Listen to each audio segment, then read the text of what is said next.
Hi, പുതിയൊരു വീഡിയോയിലേക്ക് സ്വാഗതം. ഈ വീഡിയോ ഹയർസിനെ കുറിച്ച് തന്നെയാണ്. അപ്പോൾ ഇന്ന് എനിക്ക് കിട്ടിയ ഒരു കമൻ്റാണ് ഞാൻ ഈ വീഡിയോ ചെയ്യാനുള്ള ഒരു പ്രേരണ എന്ന് പറയുന്നത്. എനിക്ക് കിട്ടിയ ഒരു കമൻ്റാണ്. അദ്ദേഹത്തിൻ്റെ കമൻറ്റ് ഏതാണ്ട് ഇങ്ങനെയായിരുന്നു: ബ്രോ, നമുക്കൊക്കെ മനസ്സിലായി കഴിഞ്ഞ ഒരുപാട് കാലങ്ങളായിട്ട്, മാസങ്ങളായി താങ്കൾ ഇത് തന്നെയല്ലേ പറഞ്ഞുകൊണ്ടിരിക്കുന്നത്. എങ്ങനെയാണ് പണം തിരികെ കിട്ടുക എന്നതിനെക്കുറിച്ചൊരു വീഡിയോ ചെയ്യാമോ എന്നാണ് അദ്ദേഹത്തിൻ്റെ ഒരു അപേക്ഷ. അപ്പോൾ ഞാൻ വിചാരിച്ചു, ശരിയാണ്, അതാണ് അതിൻ്റെ സമയം അതിക്രമിച്ചിരിക്കുന്നു എന്ന് തന്നെ പറയാം. അപ്പോൾ നമുക്കിപ്പോൾ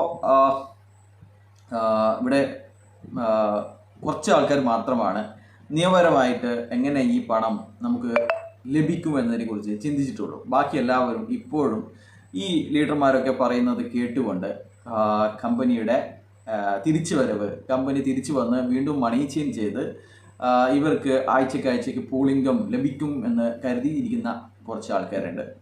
കുറച്ച് ആൾക്കാർ എങ്ങനെയെങ്കിലും കമ്പനി തിരിച്ചു വന്നാൽ നമുക്ക് കമ്പനിയെ അപ്രോച്ച് ചെയ്തുകൊണ്ട് കമ്പനിയുടെ കയ്യിലുള്ള നമ്മുടെ നിക്ഷേപം എത്രയാണോ അത് തിരികെ വാങ്ങാമെന്ന് ചിന്തിക്കുന്നവരുമുണ്ട്. എന്നാൽ ഇത് രണ്ടും വിദൂര സാധ്യത എന്ന് പറഞ്ഞാൽ 0% സാധ്യത മാത്രമേ ഞാൻ കാണുന്നുള്ളൂ. അതുകൊണ്ട് നമ്മൾ അതിനെക്കുറിച്ച് ചിന്തിക്കുന്നില്ല. നമ്മൾ ചിന്തിക്കുന്നത് എങ്ങനെ നിയമപരമായിട്ട് ബഡ്സ് ആക്ട് പ്രകാരം അല്ലെങ്കിൽ EDയുടെ PMLA ആക്ട് പ്രകാരം എങ്ങനെ നമുക്ക് നമ്മുടെ നിക്ഷേപം തിരിച്ചെടുക്കാം എന്നുള്ളതാണ്. ഇവിടെ നിക്ഷേപം എന്ന് പറയുമ്പോൾ ഇവിടെ കാണേണ്ടത്, നിങ്ങളുടെ നിക്ഷേപം നിങ്ങൾ നിക്ഷേപിക്കുന്ന സമയത്ത് തന്നെ പല തട്ടുകളിലായിട്ട് അത് വീതിച്ച് പോവുകയാണ്. അല്ലാതെ നമ്മളൊരു നിക്ഷേപ ഫിനാൻസ് സ്ഥാപനങ്ങളിൽ നിക്ഷേപിക്കുന്നത് പോലെയുള്ള നിക്ഷേപമല്ല ഇവിടെയുള്ളത്. അങ്ങനെയാണെങ്കിൽ നമുക്ക് അതിൻ്റെ കൃത്യമായിട്ടുള്ള ബോണ്ടുകൾ അല്ലെങ്കിൽ നിക്ഷേപ റെസീറ്റ് ഉണ്ടാവും. അത് അവരുടെ ലെഡ്ജറിൽ അല്ലെങ്കിൽ അവിടെയുള്ള രജിസ്റ്ററിൽ കൃത്യമായി നിങ്ങളുടെ സീരിയൽ നമ്പറും അതിൻ്റെ ഒക്കെ രേഖകൾ അവിടെ ഉണ്ടാവും. എന്നാൽ ഇവിടെ ഇവർ മണി ചെയിൻ മാതൃകയിലായതുകൊണ്ട് തന്നെ നിങ്ങൾ നിക്ഷേപിക്കുമ്പോൾ ആ പണം 18 ആൾക്കാരിലും പിന്നെ കമ്പനിയിലും 19 പേരിലേക്ക് അത് അപ്പോൾ തന്നെ വീതിച്ച് പോവുകയാണ്. അപ്പോൾ നിങ്ങളൊരു 10,000 രൂപ നിക്ഷേപിച്ചു കഴിഞ്ഞാൽ കമ്പനിക്ക് കിട്ടുന്നത് വെറും 3,400 രൂപ മാത്രമാണ്. 3,400 രൂപ മാത്രമാണ് കമ്പനിയുടെ കയ്യിലുള്ളത്. അപ്പോൾ അങ്ങനെ നമുക്ക് പറയാൻ സാധിക്കില്ല കമ്പനി ഈ നമ്മുടെ 10,000-ന് ഉത്തരവാദിയാണ് എന്ന് നമുക്ക് പറയാൻ സാധിക്കില്ല. കമ്പനിക്ക് അത് മറ്റുള്ളവർ കൂടി കൊടുക്കുമ്പോൾ മാത്രമാണ് നമ്മുടെ മുഴുവൻ പണവും അവിടെ ഉണ്ടാവുക. അപ്പോൾ അങ്ങനെയാണ് 3,100 കോടി രൂപ കഴിഞ്ഞ ദിവസം അടക്കം ഇവരുടെ CEO പറയുന്നത്, നമ്മൾ 3,100 കോടി രൂപയുടെ ടേൺ ഓവറുള്ള കമ്പനിയുടെ CEO ആണ് ഞാൻ എന്ന് പറഞ്ഞാണ് ഇവരെ മറ്റുള്ള ആൾക്കാരിലേക്ക് ഇൻട്രൊഡ്യൂസ് ചെയ്യുന്നത്, സ്വയം പരിചയപ്പെടുത്തുന്നത് ഇങ്ങനെയാണ്: 3,100 കോടി ടേൺ ഓവറുള്ള ഒരു കമ്പനിയുടെ CEO ആണ് ഞാൻ. ആ കമ്പനിക്ക് ഇപ്പോൾ ചില പ്രശ്നങ്ങൾ വന്നിട്ടുണ്ട് എന്നുള്ള മറ്റു സംഭവം അത് വിട്ടേക്കും.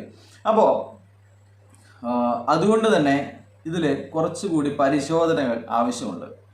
നിങ്ങളുടെ പണം നമുക്ക് പറയാൻ പറ്റില്ല നിങ്ങളുടെ പണമാണോ ഇത് എന്ന്. ആദ്യം അല്ലെങ്കിൽ ഡിജിറ്റൽ ID-ക്കാരുടെ പണം അവിടെ ബാക്കിയുണ്ടോ അല്ലെങ്കിൽ OTT-ക്കാരുടെ പണമാണോ അവിടെയുള്ളത് എന്നൊന്നും നമുക്ക് പറയാൻ പറ്റില്ല. അത് അന്വേഷണത്തിൽ മാത്രമേ നമുക്ക് പറയാൻ സാധിക്കുകയുള്ളൂ. എങ്കിലും നമുക്ക് ഇപ്പോൾ 2 ഓപ്ഷനാണ് നിലവിലുള്ളത്. ഒന്ന്, EDയെ കോണ്ടാക്ട് ചെയ്യും. EDA അല്ലെങ്കിൽ PMLA കോടതിയിൽ നമുക്ക് ക്ലെയിം പെറ്റീഷൻ സമർപ്പിക്കാൻ സാധിക്കും.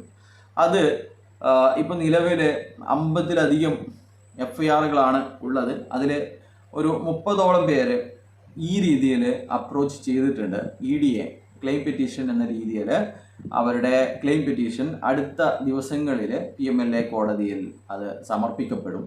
അങ്ങനെ വന്നു കഴിഞ്ഞാൽ ഇവരുടെ 212 കോടി രൂപയിൽ നിന്ന് അത് റിലീസ് ചെയ്യാനുള്ള നടപടികൾ തുടങ്ങുമെന്നാണ് പ്രതീക്ഷിക്കുന്നത്. മറ്റൊരു ഓപ്ഷൻ എന്ന് പറയുന്നത് ബഡ്സിൽ ഇപ്പോൾ അടുത്ത 29-ാം തീയതി ഇത് അനധികൃത നിക്ഷേപമാണ്, പെർമനന്റ് അറ്റാച്ച്മെന്റ് കോടതി മുഖേന വന്നു കഴിഞ്ഞാൽ അതിൽ നിന്ന് നിക്ഷേപകർക്ക് ക്ലെയിം ചെയ്യാൻ, അവിടെയും അതിൻ്റെ ആപ്ലിക്കേഷൻ്റെ പേര് ക്ലെയിം പെറ്റീഷൻ എന്ന് തന്നെയാണ്. നമുക്ക് ക്ലെയിം പെറ്റീഷൻ അതത് ജില്ലാ കലക്ടർ അത് കൈകാര്യം ചെയ്യണമെന്നാണ് ബഡ്സ് നിയമത്തിൽ പറഞ്ഞിരിക്കുന്നത്. അപ്പോൾ നമുക്ക് FIR ഇട്ട് നമ്മളുടെ കമ്പനിയിലേക്ക് കൊടുത്തിരിക്കുന്ന രേഖകൾ എല്ലാം തന്നെ വച്ച് ഒരു കവറിംഗ് ലെറ്ററും കൂടി എഴുതി നമുക്ക് അതത് ജില്ലാ കലക്ടറെ ബന്ധപ്പെടണമെന്നാണ് ഇപ്പോൾ തൃശ്ശൂർ തൃശ്ശൂർ കലക്ട്രേറ്റിൽ നിന്ന് കിട്ടിയിരിക്കുന്ന ഇത്. കണ്ണൂർ ജില്ലക്കാരാണെങ്കിൽ നിങ്ങൾ കണ്ണൂർ കലക്ടറെ ബന്ധപ്പെടുക, അല്ലെങ്കിൽ കാസർഗോഡ് ആണെങ്കിൽ കാസർഗോഡ് കലക്ടറെ ബന്ധപ്പെടുക. ഇത് നമ്മൾ ഇതിൻ്റെ പ്രൊസീഡിങ്സ് വായിച്ചു കഴിഞ്ഞാൽ മനസ്സിലാവും. ഇത് എല്ലാ ജില്ലാ കലക്ടർക്കും ഇതിൻ്റെ നിർദ്ദേശമുണ്ട്. അപ്പോൾ തൃശ്ശൂർ ജില്ലാ കലക്ടർ പറയുന്നത് നിങ്ങൾ ഇത് നിങ്ങളുടെ ജില്ലാ കലക്ടറേറ്റിൽ സമർപ്പിക്കാൻ വേണ്ടിയിട്ടാണ്. അപ്പോൾ അങ്ങനെ നിങ്ങൾ ഈ FIR-ഉം മറ്റ് രേഖകളും ഒക്കെ സമർപ്പിക്കുമ്പോൾ നിങ്ങൾക്ക് ആ സെക്ഷനിൽ നിന്ന് നിക്ഷേപ തട്ടിപ്പ് ഹൈറിച്ച് നിങ്ങളുടെ റെസീറ്റ് നമ്പറും കാര്യങ്ങളും ഫോൺ നമ്പറും ഒക്കെ വെച്ചിട്ട് നിങ്ങൾക്കൊരു റെസീറ്റ് ലഭിക്കുന്നതായിരിക്കും. അങ്ങനെ ഒരു റെസീറ്റ് ലഭിച്ചു കഴിഞ്ഞാൽ നിങ്ങൾക്ക് പകുതി നിങ്ങൾക്ക് സമാധാനിക്കാൻ സാധിക്കും. ഇതിൻ്റെ നടപടികൾ സ്വാഭാവികമായിട്ടും അവർ ഒന്നുകിൽ അത് അവിടുന്ന് തന്നെ പ്രോസസ്സ് ചെയ്യും, അല്ലെങ്കിൽ അത് പോലീസിൻ്റെ റിപ്പോർട്ടുകളും മറ്റും വാങ്ങിയതിന് ശേഷം തൃശ്ശൂർ ജില്ലാ കലക്ടർക്ക് ഫോർവേഡ് ചെയ്യുന്നതായിരിക്കും. അപ്പോൾ ഇതാണ് രണ്ട് രീതി. അപ്പോൾ മറ്റൊരു കാര്യം എന്ന് പറയുന്നത്, ഇപ്പോൾ നിലവിൽ FIR ഇട്ട കേസുകളിൽ പോലീസ് അന്വേഷണം ഏതാണ്ട് ചില കേസുകളിലൊക്കെ അന്വേഷണം പൂർത്തിയായിട്ടുണ്ട്, ചിലതൊക്കെ നടക്കുന്നുണ്ട്. അപ്പോൾ ഇതിന് പുറമെ ക്രൈംബ്രാഞ്ച് കൂടി ഈ കേസ് അന്വേഷിക്കുന്നുണ്ട്. അവർ 6 മാസത്തിനിടയ്ക്ക് കംപ്ലീറ്റ് ചെയ്യണം എന്നുള്ള നിർദ്ദേശത്തിലാണ് അവർ വർക്ക് ചെയ്യുന്നത്. ക്രൈംബ്രാഞ്ചും കൂടി ഈ കേസ് അന്വേഷിക്കുന്നുണ്ട്. അപ്പോൾ അങ്ങനെയാണെങ്കിൽ നമുക്ക് സാധാരണയായി കാണാൻ സാധിക്കും, ക്രൈംബ്രാഞ്ചിൻ്റെ സാമ്പത്തിക കുറ്റാന്വേഷണ വിഭാഗമാണ് ഈ ബഡ്സിൻ്റെ കാര്യങ്ങളൊക്കെ സംസ്ഥാനത്ത് ചെയ്യുന്നത്. അങ്ങനെയാണെങ്കിൽ നിങ്ങൾക്ക് ക്രൈംബ്രാഞ്ചിൻ്റെ മുമ്പാകെയും നിങ്ങൾക്ക് മൊഴി കൊടുക്കേണ്ടി വരും. ഇപ്പോൾ നിലവിൽ FIR രജിസ്റ്റർ ചെയ്തവരൊക്കെ ക്രൈംബ്രാഞ്ചിൻ്റെ മുന്നിലും ഇതുപോലെ മൊഴികൾ രേഖപ്പെടുത്തിക്കൊണ്ടിരിക്കുകയാണ്. അപ്പോൾ ഇതാണ് അപ്ഡേറ്റ് എന്ന് പറയുന്നത്. എങ്ങനെ നിങ്ങൾക്ക് പണം ലഭിക്കും? ഇനി ഒരു പക്ഷേ നമ്മളെ പരിശോധനയിൽ നിന്നും മനസ്സിലായത് ED ഫ്രീസ് ചെയ്തതും നമ്മുടെ ബഡ്സ് അതോറിറ്റി ഫ്രീസ് ചെയ്തതും തമ്മിൽ ചില അക്കൗണ്ടുകൾ ബഡ്സ് അതോറിറ്റി മാത്രം ഫ്രീസ് ചെയ്ത അക്കൗണ്ടുകളുണ്ട്. അപ്പോൾ ആ അക്കൗണ്ടുകൾ പെർമനൻ്റ് അറ്റാച്ച്മെൻ്റ് ആയിക്കഴിഞ്ഞാൽ എത്രയും പെട്ടെന്ന് അത് കലക്ടർക്ക് അതിൽ നിന്ന് ആദ്യ ഗഡു റിലീസ് ചെയ്യാൻ സാധിക്കും എന്നുള്ളതാണ്. അപ്പോൾ നിരവധി അപ്ലിക്കേഷൻസ് നിലവിൽ FIR രജിസ്റ്റർ ചെയ്ത മിക്കവാറും ആൾക്കാരുടെ ക്ലെയിം പെറ്റീഷൻ തൃശ്ശൂർ ജില്ലാ കലക്ട്രേറ്റിൽ സമർപ്പിച്ചിട്ടുണ്ട്. അങ്ങനെ വന്നു കഴിഞ്ഞാൽ എത്രയും പെട്ടെന്ന് അവർക്ക് ഈ പെർമനൻ്റ് അറ്റാച്ച്മെൻറ്റ് ആയിക്കഴിഞ്ഞാൽ ഇതിൻ്റെ ഫൈനൽ ജഡ്ജ്മെൻറ്റ് അല്ലെങ്കിൽ അപ്പീലിലെ വിധി ഒന്നും തന്നെ ആവേണ്ട ആവശ്യമില്ല. നിങ്ങൾക്ക് ആദ്യത്തെ ഗഡു നിങ്ങൾക്ക് ലഭിക്കുന്നതായിരിക്കും എന്നാണ് ഇപ്പോൾ അവസാനമായിട്ട് അറിയുന്നത്. അപ്പോൾ ഇതാണ് നിങ്ങൾക്ക് എങ്ങനെ ഈ ഒരു ഹൈറിച്ച് എന്ന മണി ചെയിൻ തട്ടിപ്പിൽ പണം നിക്ഷേപിച്ചവർക്ക് ചെയ്യേണ്ട കാര്യം ഇതാണ്. നിങ്ങൾ ആദ്യം തന്നെ നിങ്ങളുടെ മദർ പോലീസ് സ്റ്റേഷൻ ഏതാണോ അവിടെ FIR രജിസ്റ്റർ ചെയ്യുക എന്നുള്ളതാണ്. അപ്പോൾ നമുക്ക് തൃശ്ശൂരെ ബഡ്സ് കോടതിയിലെ നാളെ ഒരു കേസുണ്ട്. നാളെ എന്ന് പറഞ്ഞു കഴിഞ്ഞാൽ 26-ാം തീയതി ഒരു കേസുണ്ട്. അവിടെ ഒരു 12 ലക്ഷം നിക്ഷേപിച്ച ഒരു നിക്ഷേപകന് ചെറുപ്പ് പോലീസ് സ്റ്റേഷനിൽ നിന്ന് FIR രജിസ്റ്റർ ചെയ്ത് കിട്ടാത്തതിൻ്റെ പേരിൽ അവിടെ കൊടുത്തിരിക്കുന്ന പരാതിയാണ്.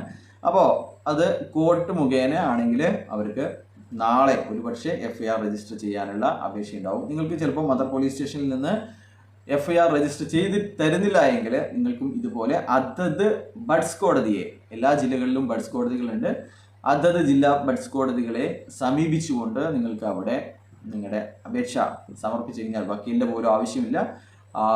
ഒരു വക്കീല് സമർപ്പിക്കുന്നത് പോലെയുള്ള ഒരു അപേക്ഷ തയ്യാറാക്കുകയും ഒരു ലിറ്റിഗൻ്റായിട്ട് കോടതിയുടെ വെബ്സൈറ്റിലൂടെ രജിസ്റ്റർ ചെയ്യുകയും ചെയ്തു കഴിഞ്ഞാൽ നിങ്ങൾക്ക് സ്വന്തമായിട്ട് അവിടെ ഈ കേസുള്ള ദിവസം പോയി നിങ്ങളുടെ കാര്യങ്ങളൊക്കെ പറഞ്ഞുകൊണ്ട് നിങ്ങൾക്ക് അതിൻ്റെ FIR രജിസ്റ്റർ ചെയ്യാനുള്ള വിധി സമ്പാദിക്കാൻ സാധിക്കുന്നതാണ്. അപ്പോൾ ഇതൊക്കെയാണ് ചെയ്യേണ്ട കാര്യങ്ങൾ. നിങ്ങൾക്ക് എത്രയും പെട്ടെന്ന് മറ്റ് നിക്ഷേപ തട്ടിപ്പുകളെ പോലെ കാലതാമസം ഇതിൽ എടുക്കാൻ സാധ്യത വളരെ കുറവാണ്. കാരണം ഇവിടെ 212 കോടി രൂപയുണ്ട്. നിക്ഷേപ ആപ്ലിക്കേഷൻ സമർപ്പിച്ചിരിക്കുന്ന ആൾക്കാർ വളരെ ചുരുക്കമാണ്. അതുകൊണ്ട് തന്നെ അവർക്ക് എത്രയും പെട്ടെന്ന് പൈസ കിട്ടാനുള്ള സാഹചര്യമുണ്ട്.